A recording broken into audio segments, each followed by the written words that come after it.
My name is David, and I still remember the night that almost broke me in two. I was sitting on a plane seat, staring out of the window at the glowing city lights of Dubai, waiting for the engines to roar, waiting to leave behind months of struggle and start a new chapter of life. My dream was finally coming true.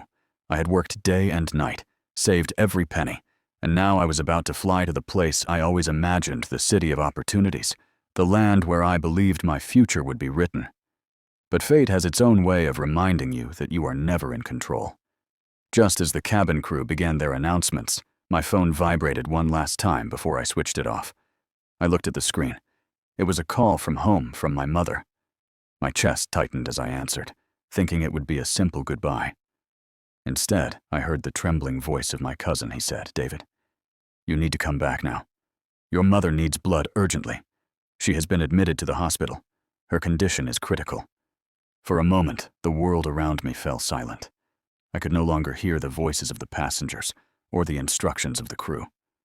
I could only hear my own heartbeat racing in my ears. My hands turned cold. My body froze, and I felt like the ground had been pulled out from under me. In front of me was the dream I had chased for years. Behind me was the woman who had given me everything. Her health, her life, her blood to raise me into the man I had become. The flight attendant walked past me and asked, "Sir, are you okay?" I nodded, but inside I was breaking apart. I thought of my mother's hands, rough from years of work, cooking, cleaning, holding me when I was weak. I thought of her voice, soft yet strong, telling me to never give up, to always fight for my dreams, and here I was, caught between her life and my dream. What kind of son would I be if I left? What kind of man would I be if I gave up? I stared at the boarding pass in my hand. The letters looked blurred. My eyes filled with tears. The seatbelt sign blinked above me. The engines were ready. My life was standing at a crossroad. One path was bright but selfish. The other was painful but true. Passengers kept moving around me, some laughing, some talking about business deals, some about vacations. Their voices felt distant. I was trapped inside my own storm. I whispered to myself, "David, what are you doing? Are you going to chase the world while losing the heart that gave you life?" I closed my eyes and tried to pray. God, show me the way. But my mind kept replaying the last time I saw my mother. She was smiling, though I knew she was tired. She hugged me and said, "Go live your life. I will be fine. I will always be fine." That was her way, always hiding her pain behind her strength. But today, the truth had broken through. She was not fine, and she needed me. The flight crew announced, "Please, switch off your phones. Please, prepare for takeoff." But my phone kept vibrating. One last message came through before the signal died. It was from my brother. It said, "David, hurry. We may not have much time." I felt my chest burn, my dream, my ticket, my seat. Everything faded in front of those words. I stood up. The passenger next to me looked confused. The attendant asked, "Sir, please sit down. We are about to take off," but I shook my head. I could not do it. I could not sit there while my mother was lying in a hospital bed, waiting for blood, waiting for me. I grabbed my bag and rushed toward the exit. The attendants tried to stop me, but I begged. I pleaded. My words were shaking, my eyes full of tears. I said, "My mother needs me. I cannot leave like this. I cannot." They looked at me with shock, but in the end, they let me out. I ran through the terminal, every step heavy like stone. Every second felt like a lifetime. My dream of Dubai was still glowing behind me, but my mother's life was ahead of me, and I chose her. As I rushed out of the airport into the night air, I realized something. Life is not about chasing cities made of glass and lights. Life is about the blood that runs through your veins, the love that raised you, the hands that fed you when you were hungry, the voice that prayed for you when the world was against you. That night, my journey did not begin in Dubai. It began in the hospital corridors, where my mother's breath was fighting to stay alive. It began in the moment I chose love over ambition. It began in the choice that would define me for the rest of my life. And that is how my story started. A story not of flying high, but of standing firm. A story of a son torn between his dream and his duty, and the night that forced him to decide who he truly was. The cold night air struck my face as I rushed through the hospital doors, my breath heavy, my chest burning. My legs trembled, but I forced them to keep moving. The sharp smell of disinfectant hit me the moment I entered bright lights, harsh and unforgiving. Doctors rushed past. Nurses pushed stretchers. Conversations blurred into each other like echoes in a nightmare. I ran to the reception desk and slammed my hands on the counter. My voice cracked as I asked, "Where is she? Where is my mother?" The nurse looked at me with tired eyes and checked her papers. She said, "Room 307. Hurry, please. Her condition is not stable." My heart sank. The floor beneath me seemed to vanish as I raced up the stairs, 3 steps at a time. My hands shaking on the railing. When I reached the door, I froze. My brother was sitting outside. His face buried in his hands, he looked up when he saw me, and tears ran down his cheeks. "David, thank God.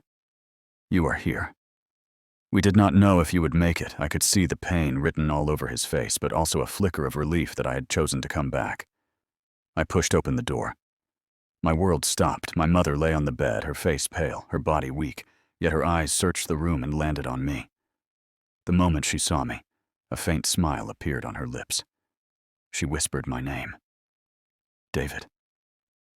Her voice was barely a whisper, but it carried the weight of 1,000 prayers. I rushed to her side and held her hand. Her skin was cold, yet it burned into my soul. I wanted to speak, but no words came out, only tears. I kissed her forehead and said, "I am here. Mother, I am here." She closed her eyes for a moment, as if she had been holding her breath, waiting for me to arrive. The doctor entered. He looked serious. He said, "We need blood immediately. Her type is rare. It is urgent." Without thinking, I said, "Take mine. Test me now. Do whatever it takes." They checked, and it matched. My veins were ready to give back to the woman who had given me life. As I lay on the donor chair, 1,000 memories rushed through my mind. I saw her carrying me on her back. When I was a child, I saw her standing in the kitchen making food, even when she was tired. I saw her sitting by the window late at night, waiting for me to come home from school. My tears rolled down my face, but I kept still as the needle pierced my arm. Every drop of blood leaving my body felt like a thank you, like a prayer, like a promise that I would never abandon her. After what felt like an eternity, the nurse finished and thanked me. They rushed the blood to her room. I stood outside, weak but determined. Betty and my brother put his arm around me. We sat in silence, the clock ticking louder than ever. Every second stretched like an hour. Finally, the doctor came out. His face softened.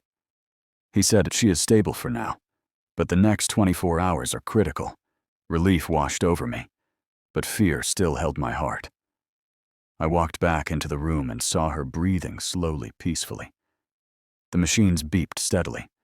Her hand twitched slightly, as if searching for mine. I held it tightly and whispered, "I am not going anywhere. Mother, I left everything for you, and I will do it again, 1,000 times." The night dragged on. I sat beside her bed, watching her chest rise and fall. My brother dozed off in the chair. My cousin brought tea, but I could not drink it. I just stared at her face, every wrinkle telling a story, every scar a sacrifice. She was my world, and I had almost left her behind for a dream of glass towers and empty lights. As the first rays of dawn entered through the hospital window, I realized something. The world calls success what it sees in money and buildings. But true success is the strength to choose love over ambition, to stand by those who cannot. Stand to give when you have nothing left. That night I became more than a son. I became the blood that kept her alive. I became the strength she had always given me. My mother slowly opened her eyes that morning. She looked at me weak but alive. She whispered, "David, you did not go, did you?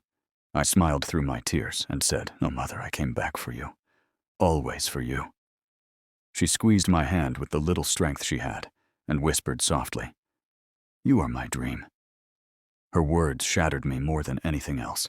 In that moment, I knew Dubai could wait. The world could wait. My mother was my world, and she needed me here. My name is David, and that night did not end. When the doctor walked away, his words kept burning in my head. Complications. Complications. The word echoed like thunder inside my skull. I felt it inside my bones, like a crack that was spreading deeper with every heartbeat. I was standing in that corridor, like a man tied to chains, unable to move, unable to breathe. The air in the hospital was heavy. It smelled like antiseptic and fear. Every sound carried too far. The wheels of stretchers, rolling the faint beeping of machines, the footsteps of nurses rushing by. But none of it belonged to me. It all blurred into background noise, while my entire world was locked behind one door. That door was not just wood and glass. It was the wall between life and death. I wanted to push it open. I wanted to see her face, to know the truth, to hold her hand, even if it was shaking.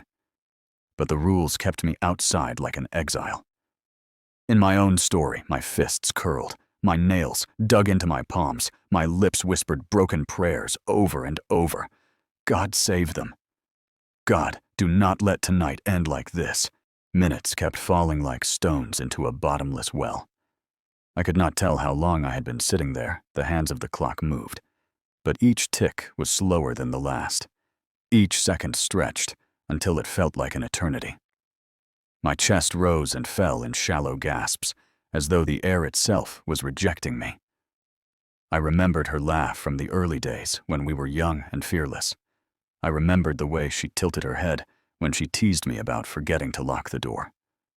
I remembered the promises we made, the silly fights that ended in late-night apologies, the nights when we lay under the stars, dreaming of the family we would build together. And I asked myself, what if it all ends here? What if all of it is torn away in one cruel night? The nurse appeared again, her eyes kind, but filled with shadows. She said, "Please wait. We are doing everything we can." Her voice was calm. But her calmness scared me more than panic, because calmness meant uncertainty. Calmness meant no answers. My lips opened, but no sound came out. Just a slow nod, like a man surrendering to fate. I sat back on the chair, the same chair that had turned into a cage, my shoulders bent. My head fell into my hands, and my body trembled quietly. Tears did not crash out. They leaked slowly like a silent river. My soul was breaking without noise, the kind of breaking that nobody else can hear, but it robs you piece by piece until you do not recognize yourself. The corridor was endless and yet suffocating. The fluorescent lights buzzed above me, casting sharp shadows on the walls. I stared at those shadows until they started to move in my head. They looked like ghosts, mocking me, whispering that I would lose everything. I tried to shake it away, but the fear was too heavy. It pressed on my chest like an invisible hand. I closed my eyes, but behind my lids, I saw her lying there, pale, fragile, fighting alone. I saw a child I had not yet met, but already loved more than life itself. I saw the two of them slipping away, and I screamed silently inside my skull. God, take me instead. Do not take them. Let me carry the pain. Let me bleed. Let me fall. But let them live. And then, faintly from somewhere else in the hospital, I heard the cry of a newborn. It was not ours, but it cut through me, sharper than a knife. It was the sound of joy for someone else, and a reminder of the silence I still had. I wanted that cry. I wanted it to belong to us. I wanted to hear it, and hold it, and never let it go.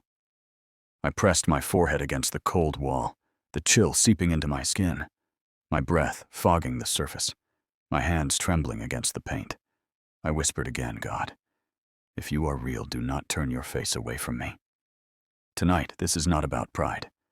This is not about me. This is about them, about the two hearts that beat inside that room. Please give me a chance to protect them. My phone kept vibrating in my pocket, names flashing on the screen. My mother, my brother, my friends. but I could not pick up what would I say to them. How could I form words when my own world was frozen? I let it ring again and again, each vibration shaking my ribs like a cruel reminder that I was not only waiting, I was alone in this waiting. Time stretched thinner and thinner until it snapped.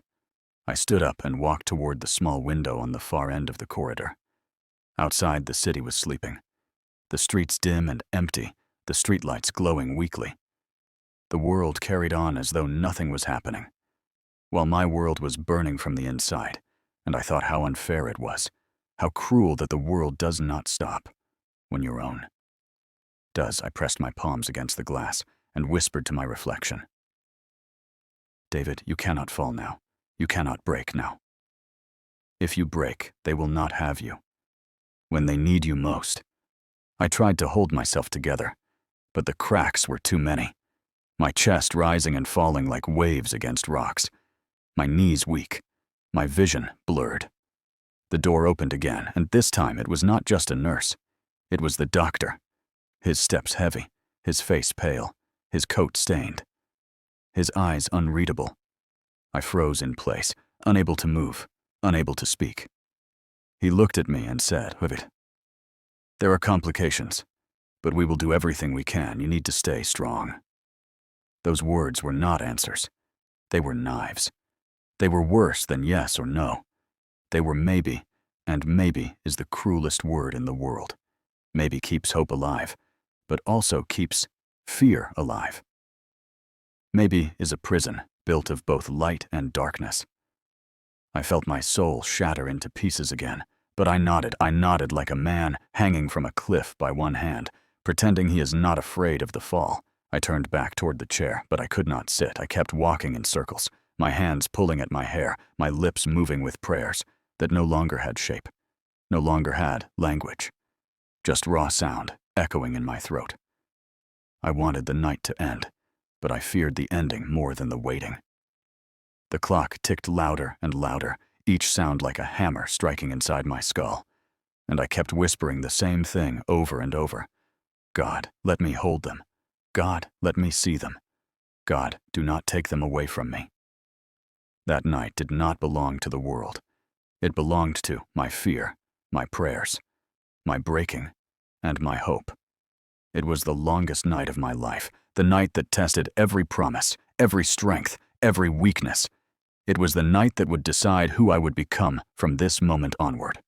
The doctor stepped out, his face pale, his hands trembling slightly, and the air around me froze. I felt my chest cave in, as though someone had pulled the ground away from under my feet. His lips moved slowly, each word dragging itself into my ears. He said, "David, we managed to stop the bleeding, but she is still weak, and the baby is critical. We are doing everything we can. Stay strong." I wanted to fall to the floor. I wanted to scream, but my legs carried me forward as though they had a will of their own. I grabbed his arm, my voice breaking, and I asked, "Is she alive? Is my child alive?" He looked at me for a long moment, then nodded yes. But barely. I let go of his arm, my body collapsing back into the chair, my hands covering my face, tears spilling freely for the first time that night. The corridor blurred. Strangers walking past became shadows and echoes. The ceiling lights buzzed like a swarm of bees. My breath came short and uneven. I thought about the promise I made to her. I thought about the laughter we shared, the dreams we built brick by brick, and I whispered inside my heart, "Hold on. Please hold on. I am here. I will not let go of you." Minutes stretched like years. I stared at the closed door, waiting for someone, anyone to come out and give me news. I kept praying even when my lips were dry, even when my voice turned to whispers. I begged the sky to give me one chance, one miracle. Hours passed, and finally the door opened again. A nurse stepped out, carrying something so small, so fragile, wrapped in a white cloth. My eyes widened, my chest stopped moving. She walked towards me and placed the bundle in my arms. The weight was light, yet heavier than the universe itself. I looked down and saw the face of my child. Eyes closed, lips moving softly, a tiny breath breaking the silence. Tears poured out of me. uncontrollable, raw. I whispered, "Hello, my little one. Welcome to this world. Your mother fought for you. Your father prayed for you. And now you are here in my arms." The baby shifted slightly, as though recognizing my voice, and I felt a warmth rush through my veins, stronger than any fear. I looked up at the nurse, desperate to know about her. She touched my shoulder and said, "She is alive, but resting. She needs time. She needs strength." I nodded, unable to speak, relief and fear crashing together inside me. I kissed the forehead of my child and whispered, "You are my hope. You are my second chance." They let me into her room slowly. I walked in each step, heavy yet full of light. She lay on the bed, pale, weak, but breathing tubes and wires around her, yet her chest rising and falling. I reached her side, sat down and held her hand. It was cold, but it was hers. I pressed my lips to it and closed my eyes, whispering, "Thank you for fighting. Thank you for staying. Thank you for giving us this life." The machines beeped softly. The room smelled of medicine, but to me it smelled like the start of everything. I kept looking between her face and the child in my arms, my heart breaking and healing at the same time. I thought about all the meaningless battles I fought in life, all the wasted hours chasing shadows. I realized that none of it mattered. What mattered was this moment, this fragile, imperfect, beautiful moment. As the night faded into dawn, the first rays of sunlight slipped into the room, golden and warm. They touched her face. They touched my child. They touched me, and I felt something I had not felt all night. Real hope, the kind that does not whisper. Maybe the kind that says, "Yes, I promised myself that I would never forget this night. I would never let go of the lesson carved into me with fire. I would love them more than I loved myself. I would fight for them. With every breath I had, I would never waste another second on things that did not matter. I would build a world for them, where laughter was louder than silence, where love was stronger than fear." I held my child closer. I kissed her hand again, and I whispered, "We made it somehow. We made it." And now, if you are listening to this story, if you walked with me through this night, I ask you to hold on to the people you love, tighter than ever. Do not wait for life to remind you what truly matters. And if my story touched you, then please like and subscribe. Because every voice, every share keeps these stories alive and reminds us that even in the darkest night, there can be light.